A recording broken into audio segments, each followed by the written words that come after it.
Ba ba ba bow. Ba ba ba ba ba bow.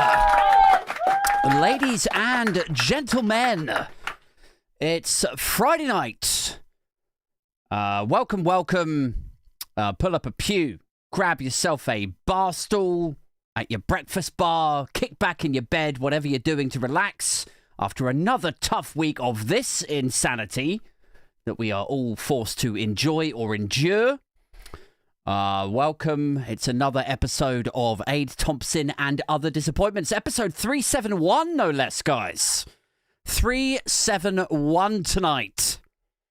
How are we doing? Let's get over to the chat, shall we? What's up to the people in the live chat joining me tonight? God damn it, Aid. Got a few super chats. Got a few little tips tonight for the goal that I set earlier. I said if I get to, can't even remember what they're. Oh, Jesus, another one. There you go. £2 for the goals. Getting a lot of them. Let's flip it over to the actual thing so I can see them. Right. Hiddenite has just joined the Patreon or the YouTube join membership thing. What's up to Hiddenite?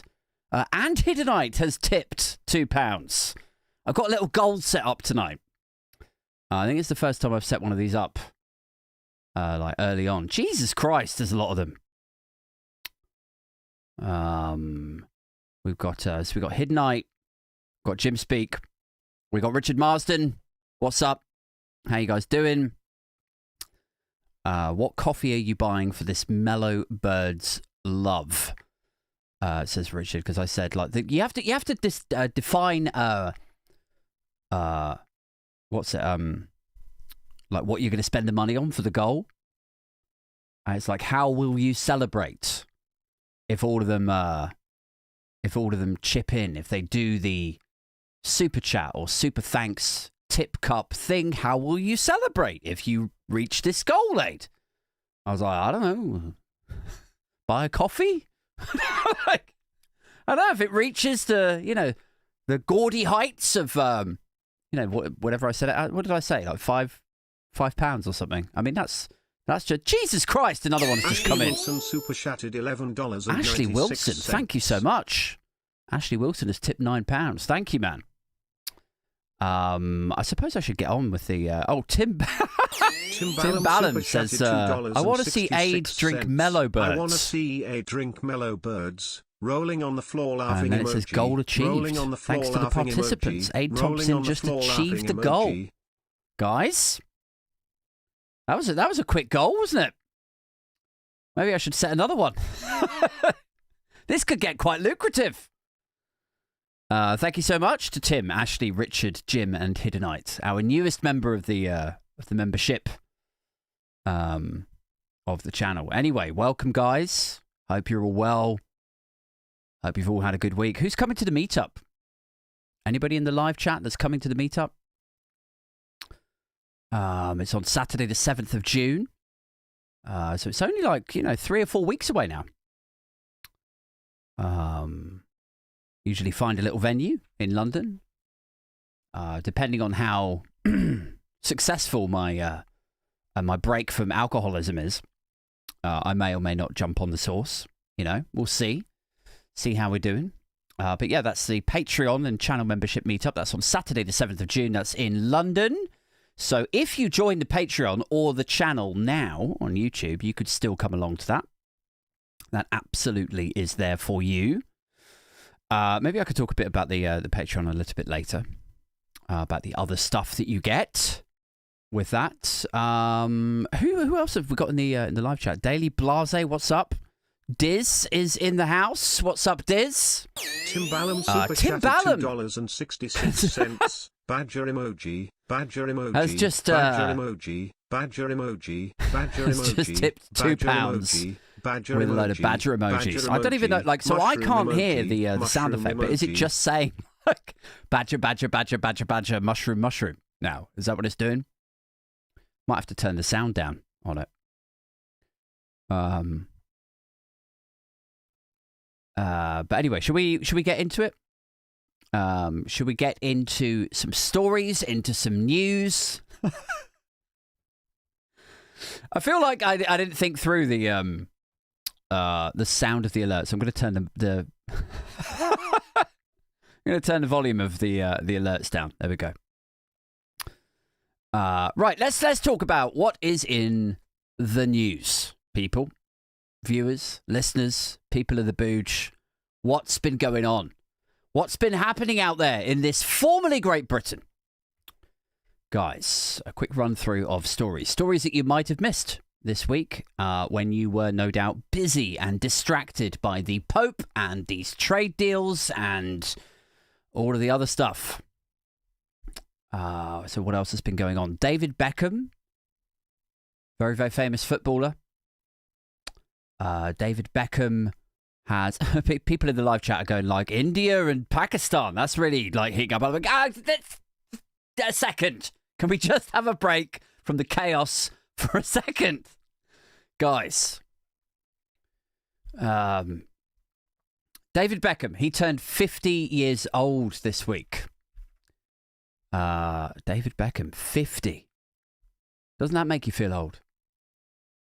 That a, Premier League international football player, like I'm not a football guy. Obviously, you've probably concluded that one on your own. I'm not really big into football. But he was a huge, icon in pop culture, right? In the late 90s and the noughties.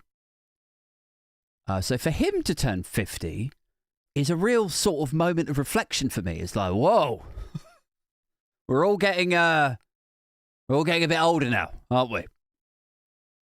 But yeah, he turned 50 years old this week. He had a massive party. And the more celebrity-focused tabloids were aflutter because his son, Brooklyn Beckham, of Vogue modeling and professional photography exhibition and book photography kind of fame, and professional chef fame. He was pursuing that for a little bit. So Vogue modeling.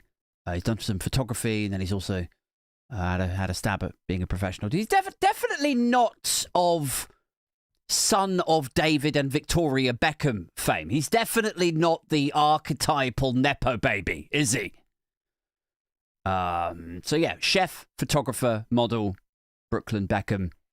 And he wasn't pictured at the Beckham's Big Bash thing for his 50th.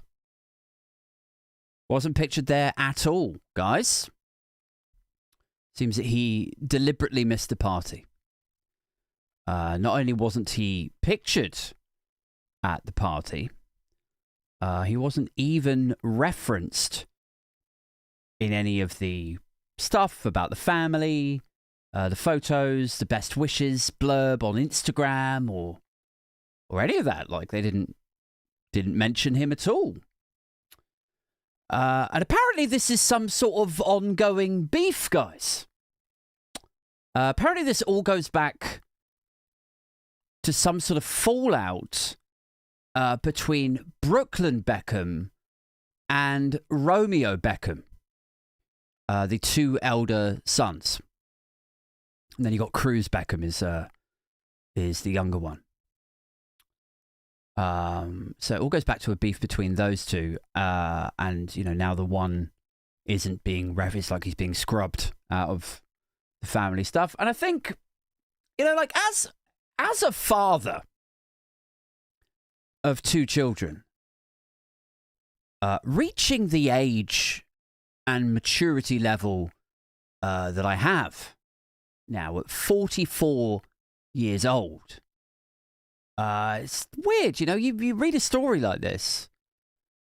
David Beckham celebrates birthday without son, Brooklyn. And, you do think like, oh my God, I do not care. I don't even care. Why are you telling me this? Why is this on the front page of The Sun? Who cares about this story? So yeah, really gets you thinking, guys. Really gets you thinking. Another super chat, another tip in the tip cup tonight from Richard Marsden. He's sexy, he erect, he's fully suspect. A. Thompson, it's a summer weekend. bring your bat and booge. I feel like, is that supposed to like rhyme along to something? Is that sort of replacement lyrics? Is that a parody for something? He's sexy, he's erect, he's fully suspect. A. Thompson. It's a summer weekend. Bring your bat. I don't know. You have to let me know. What else has been in the news, guys? What else that isn't something to do with the Beckhams? The National Crime Agency put out a thing this week blaming Mark Zuckerberg for putting British kids' lives in danger. I don't know if you saw this again. You know, this wasn't to do with the Pope, wasn't to do with the India trade deal, wasn't to do with the American trade deal or Trump or MAGA or any of that insanity. It's just the NCA putting out a thing. I think it was in the Telegraph, maybe it was the Times. They blamed Mark Zuckerberg for putting British children, their lives in danger from putting in end-to-end encryption on Facebook, which is... I mean, does anyone even fucking use Facebook anymore? Do they? Like, I feel like it's just dead now, isn't it? Like, certainly no kids use it. I don't think that's a problem. I don't think all of the kids are running to Facebook. That's where they're all hanging out. Like, aren't they all on Snapchat and TikTok now? I thought. You know, kids on Facebook. Their lives are in danger on Facebook, are they? I like to imagine that actually what's happened here is there's a team of National Crime Agency, NCA spooks, and they're trying to read your messages or trying to read your children's messages, but the whole page is blank. Like, there's nothing there to read, but they're too thick to work it out. They're like, oi, Gov. Yeah, the encryption is too sophisticated. We've tried everything. We've tried to break through, but still we can't see any user activity on here at all. It's just blank. It's like they're not even talking to each other. So yeah, this was from the Telegraph the other day. Facebook is putting children's lives in danger after a dramatic fall in its reporting of child sexual abuse. Britain's National Crime Agency has said a dramatic fall in its reporting of child sex. Well, it sounds good, right? Almost sounds good. Sounds like the numbers have fallen. The instances have gone down. But then it says official figures reveal that Facebook reported 6.9 million fewer incidents of child sexual abuse on its platform in 2024 than in 2023, which is a 40% drop from 18 million to 11.1 million. But it still kind of sounds like if you wanted to give it a positive spin, it would be quite easy to do that, right? Like there's way less child sexual abuse and grooming and stuff going on because look, the numbers have gone down, right? So it's still sounding kind of good.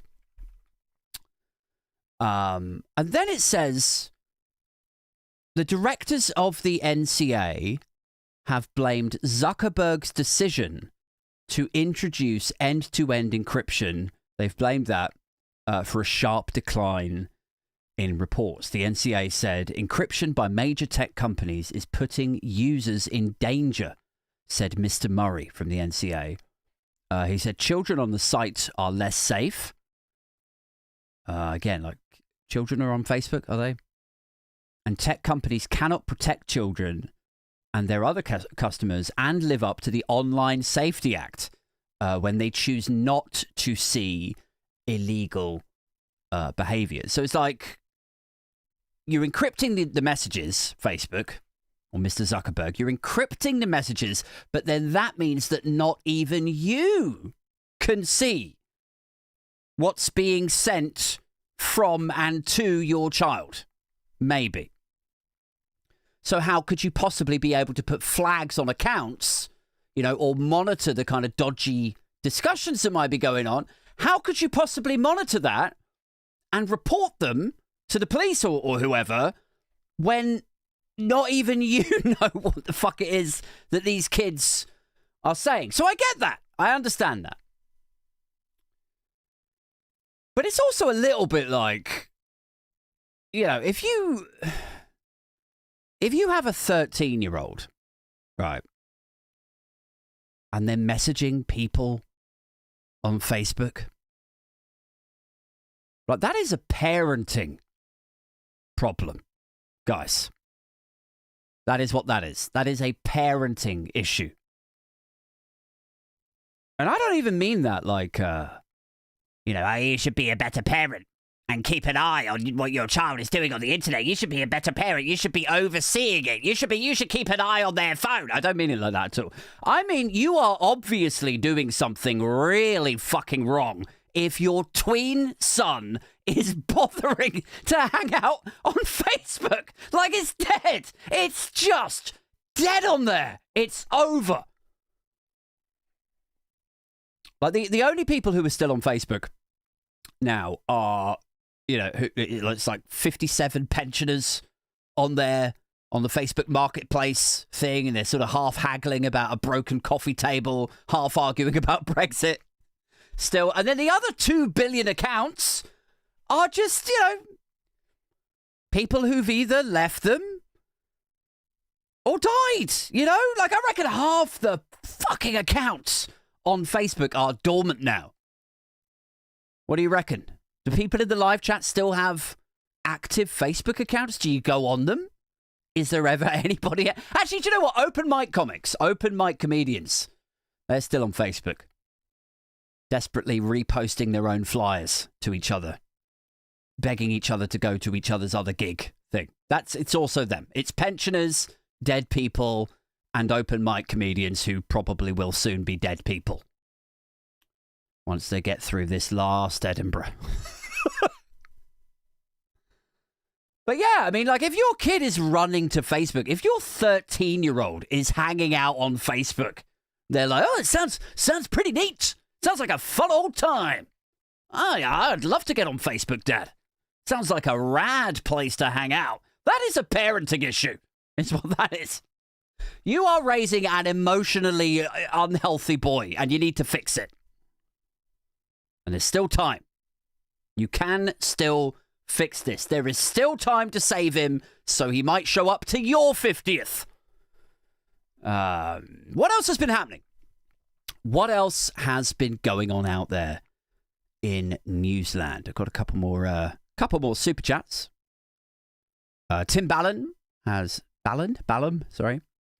He says, who gives a flying fuck about the Beckhams and their private school mafia kids? This is the thing, man. Is like, I was thinking earlier about the begrudging resentment that very wealthy parents must harbour for their super entitled, mollycoddled children. Because I'm not wealthy. I would describe our existence at the moment as a middle class existence. Like, I work in IT, I've got a job, it's fun, it pays the bills, we're homeowners, it's all right. I wish I had more money, but I don't, but it's okay. I do have more money now. Thank you very much for all the super chats. But anyway, you get my point.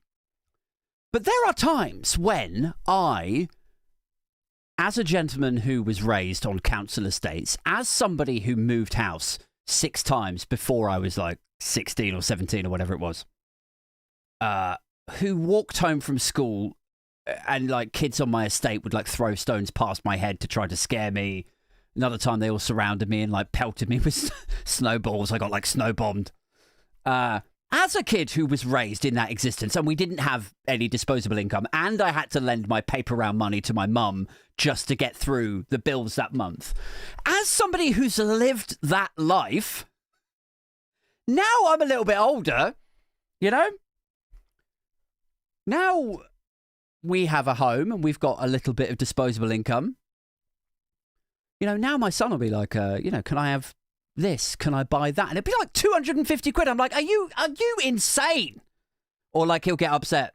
Or like one of them will get upset. Either he or my daughter. Because they can't have something or something costs too much. And I'm like, you have no idea what struggle is. And that's like, a little bit frustrating for me. Imagine how it feels to be David fucking Beckham, who also grew up on a council estate. And then his kid's like, I want to be a photographer this week. All right, fine. Here's a check. I want to be a celebrity chef this week. All right, okay. £100,000 per episode is what it cost him to produce his shitty YouTube chef series. 100 grand per episode. And David and Victoria were like, all right, this kid doesn't know what struggle is. Fucking prick. No wonder they've fallen out with him. Who gives a flying fuck about the Beckhams, says Tim Ballum. Yeah. Hiddenite says, some kids will just do silly things these days, hey? Well, I've got a story for you about that, Hiddenite. Bear with. Get yourself comfortable, for I shall now regale you with a tale of mischief. Let me go back to the main live chat. There we go. Let's get the chat up here. Here we go. So, here is a story, guys. I don't know if you saw this today. It's two men, two pranksters. Their names are Daniel Graham and Adam Caruthers. They're 39 and 32 years old, respectively. They're from Cumbria. They were both found guilty today of felling the sycamore tree near Hadrian's Wall, guys. Pretty serious stuff. And The Guardian was saying earlier, I'll just read this out to you. I wish I'd got myself a screenshot to take you through it now, but fuck it. This is in The Guardian earlier. Two friends who embarked on a moronic mission to fell the sycamore tree with a chainsaw have been found guilty of mindless criminal damage, is the charge, apparently. That's literally what it's called. Mindless criminal damage. It said Daniel Graham and Adam Caruthers cut down the cherished tree as Storm Agnes raged in the early hours of the 28th of September 2023. They saw it as a bit of a laugh, and afterwards revelled in their infamy as the crime made headlines around the world, the jury was told. They thought themselves big or funny or clever, it says. So, I mean, do we really think that they thought that they themselves were big and clever from doing this? I mean, what are we, 12? Are we? Oh, this is really big and clever, isn't it? We should cut down the tree. Do we think, is that what we think they thought of themselves? Big or funny or clever is what the court was told or ruled or whatever. Don't do that. You think you're so big and funny. Like, it's like this teacher energy to that, isn't it? Like, stop making animal noises in the classroom. It's not big. It's not clever. It's that sort of thing. Headmaster energy to that. It says, neither Graham nor Caruthers showed any visible emotion as guilty verdicts were delivered. Can we just stop with this, please, this tone, Guardian?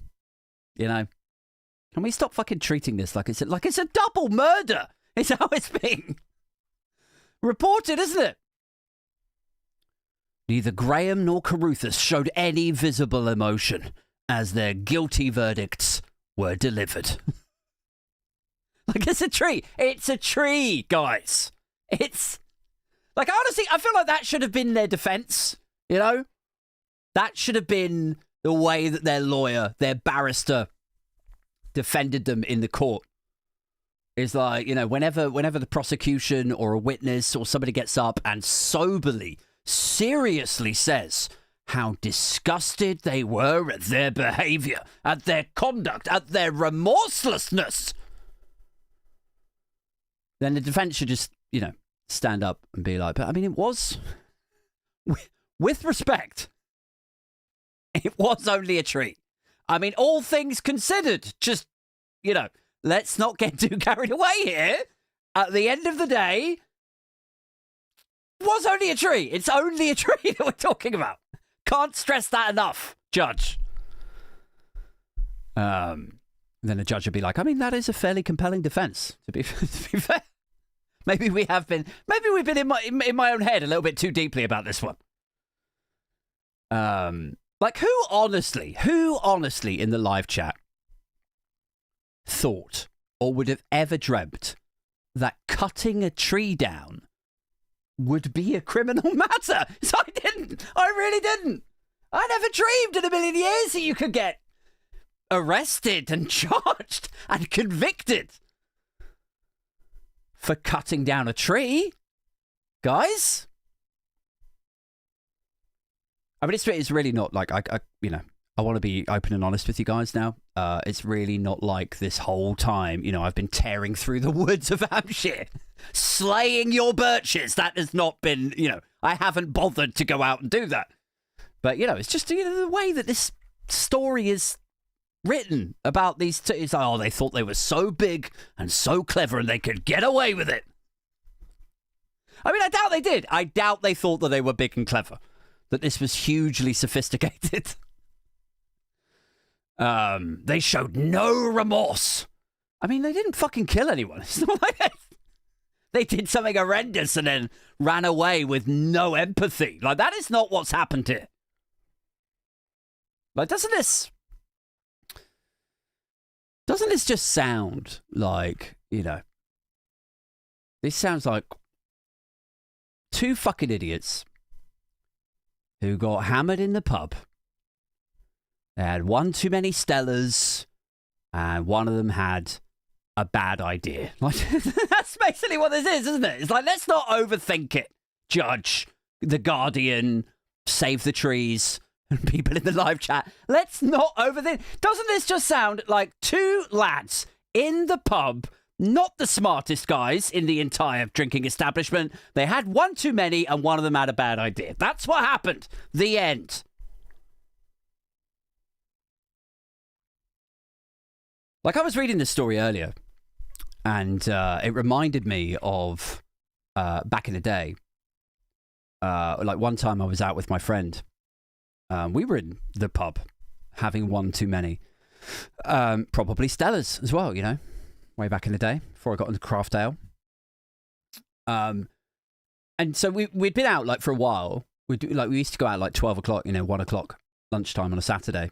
And so we'd had a few beers, but it was like, still only like 3 or 4 o'clock. And he decided after a few beers that he was going to toddle off, go over the road into this tanning salon and get a full-on spray tan. Like Ross from Friends. That level of spray tan. He was going to leave the drinking establishment, go over there, get this ridiculous spray tan, get bronzed out like Hasselhoff, and then come back to the pub. And it was so fucking stupid. Because it was the dead of winter. It was the middle of winter in Maidenhead, in England. And he's Scottish ancestry, so he's pale as fuck. Freckled out. He's this pale man in winter, shivering in the beer garden. But, hammered and pissed up. Whitened teeth just glowing, looking glorious, just looking like Hollywood has visited Maidenhead in December. And doesn't this story sound, a little bit like that, right? It's like, you're out with your mate, you have a couple too many brandies, and bad idea was allowed to ferment. Popped in your head, it just sort of crystallized and grew, and you got a bit carried away with it, is what I think has probably happened here. Like, if that had been us, you know, me and my mate back in the day, if that had been us on that night when we'd had a few beers, or if we'd been in like a country pub beer garden, or at somebody's house that maybe like backs onto a field, part of a farm kind of setup, because it's like out in the, you know, it's Berkshire, right? Loads of fields, loads of like those sorts of parties, Pinckney's Green, White Waltham, all that way. If we had been out since 1 or 2 in the afternoon and we had had 6 or 7 pints and a bad idea had been allowed to ferment in our house, in our like heads, and there happened to be a chainsaw nearby, then maybe, mate, like it could have been us. Maybe something truly fucking horrifying might have happened.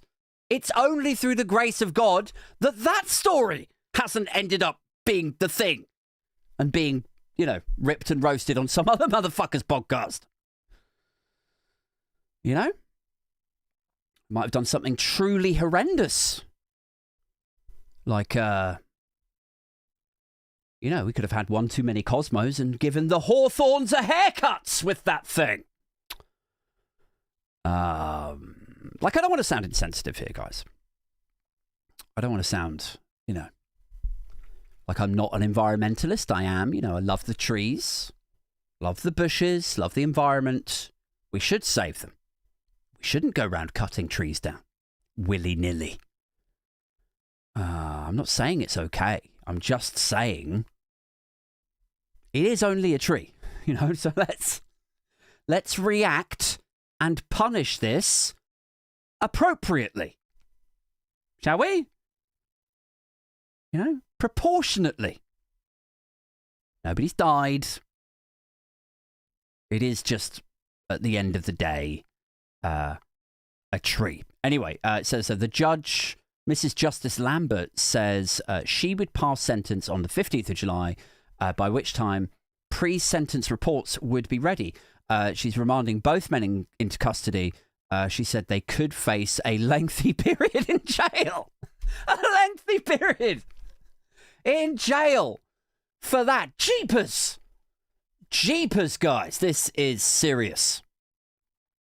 They could face a lengthy stretch in jail. Probation is on its knees, guys. Prisons are at capacity. Don't know if you were aware of that. Don't know if Mrs. Justice Lambert was aware of that. We had to let loads of lags, they call them, don't they? Loads of lags out early. Last year, about a third of the way through their sentence. So prisons are pretty full at the moment. But these two are looking at a lengthy period in jail. So what are we going to do? We're basically going to take up a double cell with Cumbria's answer to the Wet Bandits. That's what they are, isn't it? It's like the Marx Brothers. We're going to take up a cell, a double-bedded cell, jailing Cumbria's answer to the Wet Bandits in order to punish, apparently.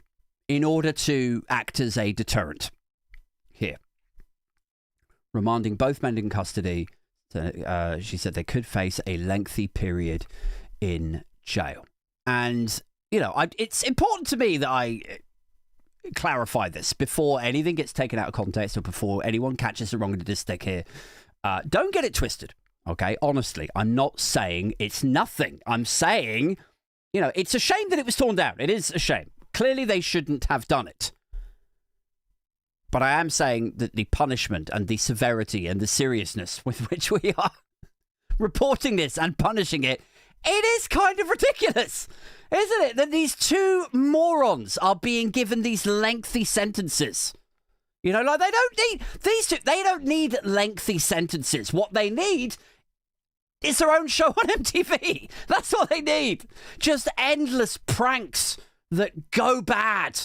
And they end up fighting with each other and they're blaming each other now. One of them was trying to get the other one to take the blame for it, and then the other one blamed him for it. Like they're fighting. That's what it should be. It's like the 21st century Chuckle Brothers with these stupid schemes that fuck up. Then they blame each other and it's all drenched in booze.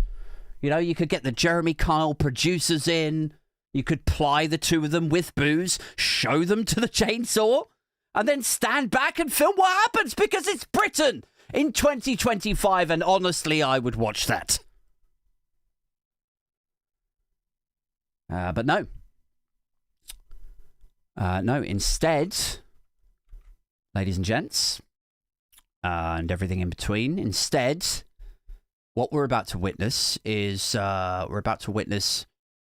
Britain in which an attack on a tree is to be prosecuted more severely and taken more seriously than an attack on a woman. Like, that's basically what is happening here off the back of this story. That's what you can glean from it. Like, women should just dress up as trees now. That is what I'm taking from this. Sycamore trees and statues of Churchill, and you'll be fine, love. Then you'll be protected. Then the law will give a shit.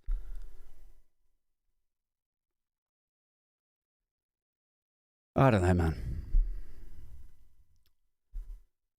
Like, honestly, like when my daughter's 17, you know, and she's going out, she's heading out with friends, you know, she's going to be coming down the stairs, grabbing her bag, grabbing her coat or whatever, and she'll just, like, you know, shout around the corner, and she'll go like, Dad, I'm going now, I'm leaving, like, Shelly's here, I'm leaving now, see you later. And I'll be like, whoa, and then I'll come around the corner, go out to the, you know, hallway. I'll be like, wait a second, what are you wearing? She's going to be like, I'm just, you know, what I always wear when I go out raving. You know, I'm wearing my hot pants and my sparkly top, Dad. I'm going to the club. And I'm going to be like, no. No, not like that, you're not. You're not going anywhere looking like that. And she's going to be like, what is the problem? I'm going to be like, wheeling out the tree costume. Which she'll be like, no, not again, Dad. I'm not wearing that again. I'll be like, oh, come on. It's for your own good. It'll keep you safe, sweetheart. They give a shit about trees. It's either this or the Churchill costume.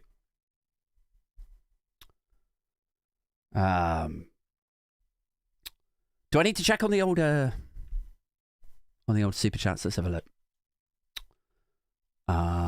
Slightly nervous now because I want to, when people drop me a super chat or a comment or something, I want to make sure that I read it. Oh no, okay, it's fine. So the last one was like from Hidden Night. Some kids will just do silly things these days. Hey. See, your super chat was very prescient, wasn't it, for that news story? Should we do a weird news story? Are you guys in the mood for a weird news story tonight? Shall we do a weird news story? I don't think we've done one, have we? For a couple of weeks. I used to do one every week. But then the last few weeks I've sort of got distracted by other stuff and, you know, maybe we've done a bit more chat in the live chat than before. I don't know. But yeah, let's do a weird news story. So this is from CBS News, this one. Let me see if I can get the picture up. Hold up. This is from CBS News. The headline says, woman arrested after raccoon named Chewy found with meth pipe in driver's seat during police stop. Okay. Are you with me on this one? Like, doesn't it sound like exactly the sort of story that we would have done for the weird news stories? It does, doesn't it? Sounds right on my street. So what are the nuts and bolts of this? A woman was arrested because the police had stopped her. And when they stopped her, they saw a raccoon. And the raccoon had a meth pipe. Guys, a meth pipe. The raccoon has it. He's actually like holding it and it's sort of, you know, actually, have I got a picture? I'm pretty sure I have. Is there a picture? Oh, yeah, no, there is. Look. Can I press play on it? Is it going to work if I press play? Hold up. Oh, wow. Time now for Wait What Danny Knew is here as we start with Cocaine Bear's long-lost cousin, Meth Raccoon. Wait. That's actually pretty good. I'm a big fan of the sort of tie-ins, you know, the comedic connections. Cocaine Bear to Meth Raccoon. Nice work. Feeling it. What? All right, we take you to Ohio, where Springfield Township Officer Austin Branham.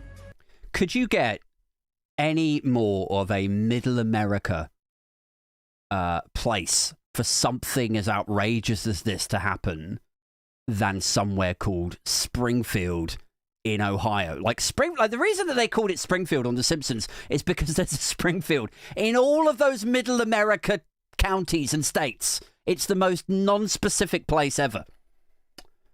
It's the same reason that Lincoln Park called themselves Lincoln Park. Bit of music trivia for you there. The idea was that there's so many Lincoln Parks in America that it didn't tie them to one specific place. They didn't want to be known as like part of the Seattle scene, part of the LA new metal stuff. So if they called themselves Lincoln Park, it sounds like they're kind of from everywhere and anywhere. Anyway, I digress. Let's crack on. Encountered something unusual during a traffic stop. It's a pet raccoon named Chewy, which is already interesting. Sitting in the car of the woman he just pulled over. Look at him! Look at him! What a bloody winner. Anyway, all I wanted to see was the picture of him. So, woman arrested after raccoon named Chewy found with meth pipe in driver's seat during a police stop. I mean, it's like, do you know what it's like? It sort of reminds me of one of those "You've Been Framed" videos, you know? You know, back in the day, like Jeremy Beadle, or who was it? Was it Susan someone or other hosted it after Beadle? Anyway, you get the idea, right? And you would see one of these videos where it's like a cute dog will press the remote control, a button on the remote control, and then the TV comes on, and then the dog freaks out and like runs around in a circle, something like that. Yeah, or like maybe a badger, guys. Maybe a badger comes in and sees a kid's toy rotating in the front room. The patio doors are open or something. You know, it's like a little merry-go-round toy. The badger sees it, and then the badger follows it round and round and round with its head, and then the canned laughter starts. The canned laughter laughs at the badger because nobody with an IQ above 60 would ever find that bullshit funny. So, this is like that. This is like one of those stories. Isn't it? It's a funny animal story, guys. Like, oh man, you got to see this raccoon. It thinks that it's a person. It thinks that it's a person because it's holding the meth pipe just like you or I would hold our meth pipes. You know, it's a funny animal news story. You could round off the news bulletin with it, couldn't you? A dolphin was re-released into the wild today, just off the coast of Florida Keys. A dolphin! It's like one of them. It's a happy news story. Some animal mischief. Everybody loves a bit of mischief, don't they? I mean, personally, if it was me, like, why not get it drunk and give it a chainsaw? Way! Okay, so. That's what I would do, up the entertainment level, make it a bit more MTV. That's how you get the eyeballs watching it. That's how you get the viewers, guys, you fucking amateurs. Get the fucking raccoon drunk and give it a chainsaw. where it needs to go. Anyway, it says, woman arrested after raccoon named Chewy was found with meth pipe in driver's seat during a police stop. A woman has been arrested after a raccoon named Chewy was found holding a meth pipe in the driver's seat of her car. I feel like I've read this same thing. Like, do they need to print this all the time? Like 3 or 4 times? Anyway, was found holding a meth pipe in the driver's seat of her car in what police are calling a strange encounter on patrol in Ohio. A strange encounter. A strange encounter is all it is. In Ohio. Strange. I mean, it depends on the context, doesn't it? If that's strange. Or not? You know? Like, how often does she drive this fucking meth head raccoon around? Like, she's the chauffeur for this meth head raccoon. Like, is it coercion? Is it some sort of coercive dynamic? Like, he's just high as fuck, forcing her to ferry him around from dealer to drug den, and then he gets all fucked up, and then she gets pulled over, gets her license taken off her. How strange are we talking? How abnormal is that? The incident occurred on Monday at approximately 7:15 p.m. when Springfield Township Police Officer Austin Branham decided to conduct a traffic stop on South Arlington Road after identifying a vehicle whose registered owner had an active warrant. Okay. And a suspended driver's license.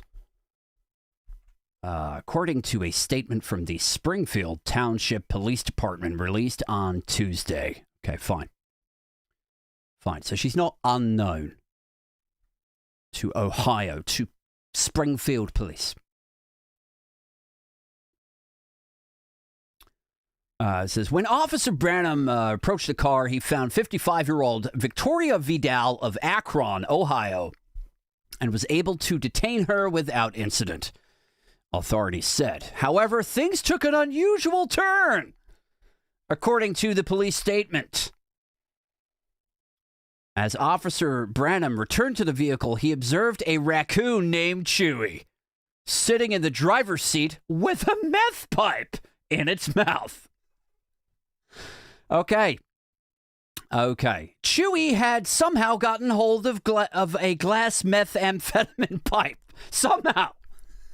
Somehow he got hold of that. You see, I mean, this could easily be episode 2 of the Tree Chainsaw Guys MTV show, couldn't it? This could be episode 2 of that box set. Produced by MTV. Co-produced by Jeremy Kyle's fucking liquor-plying exploiters. You know, I'm sort of half joking here. I'm being half serious. You could pitch that show in Britain in 2025 or Ohio. You just take fucked up people with unresolved issues. You get them drunk or high or whatever. And you leave bad ideas laying around until they think of what to do with them. That's it, like episode 1, fucking chainsaw, right? Beers, chainsaw, sycamore tree. What's going to happen? Find out after the break. Join us after the commercial to see what happens. I'd be glued to it. Drunk Cumbrians playing with a chainsaw after 7 Stellas. What could go wrong? What could actually go wrong? That's episode 1. Episode 2, meth head driver is introduced to a raccoon. It's a perfect reality show. Tell me you wouldn't watch it. Episode 3, I don't know, fucking Nadine Dorries is plied with a bottle of Cabernet and pushed out in front of the press pool. Like, it's a limitless format for people with unresolved dependencies, we'll call them. Dependencies, issues, whatever. It could be entertaining. Or Nadine Dorries maybe, plied with Pinot Grigio, but in a locked room with Boris, who himself would be enjoying Wine Time Fridays. And between the pair of them, there's just racks and racks of wine and cheese, and we slowly increase the temperature, and we just see what happens. Like, maybe I wouldn't watch that one. Maybe I wouldn't watch that one. But you would. You would. Don't fucking lie. You would watch that shit on pay-per-view. You would. There'd be fucking super chats flying in for it. Giving them request. Anyway. It says police did confirm police did confirm that Chewie was a pet raccoon and that he was not a wild animal. Well, you know, not till the second hit on that thing. Anyway, he was not a wild animal. Are you sure? He was not a wild animal, as Vidal had the appropriate paperwork and documentation to own him. Right. Okay, so raccoon paperwork, she's on top of. Driving license, not so much, apparently. Apparently that's a bit too admin heavy then. It says, however, a subsequent search revealed that Vidal's car contained a bulk amount of methamphetamine, crack cocaine, and 3 used glass methamphetamine pipes. Wow! Wow! Guys. A subsequent search revealed that her car contained a bulk amount of meth and crack cocaine and 3 separate previously used methamphetamine pipes. Hell of a party. Hell of a party going on in that Honda. Where was this again? It was Ohio, wasn't it? Did it say? Who else? What's from Ohio? What music is from Ohio? Is Korn? Korn from Ohio? You know what? I don't think Korn are from Ohio. But it's someone like that. Someone, like one of these big, like, you know, metally sort of... Maybe it was Tool. Is Tool from Ohio? Somebody in the chat can tell me. I'll tell you who it is. It's fucking 9 Inch Nails. 9 Inch Nails are from, you know, Trent Reznor. He's from Ohio, I think.